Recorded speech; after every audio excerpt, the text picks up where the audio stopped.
Okay, kapag ang isang tao magsimula na hindi ka nakulitin sa text, sa tawag o sa chat. Hindi na nag-react sa nakikita sa wall mo o kung sino man ang kasama mo.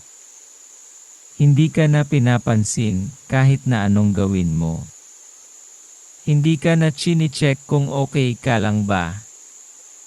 Unti-unti nang nanglalamig sa'yo, kung halos wala nang pakialam sa'yo.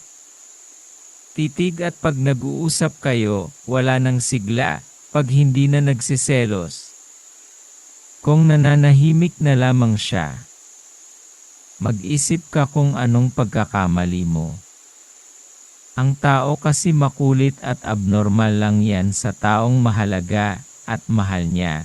Kahit nasasaktan, hanggat kaya niya pa. Hindi ka iiwan, pero pag napagod yan, asahan mo bibitaw yan. Hindi dahil sa hindi ka na mahal, pero napagod na yan sa paulit-ulit na lang na sitwasyon nyo. Ano man ang label ng relasyon nyo, pahalagahan mo pa rin siya.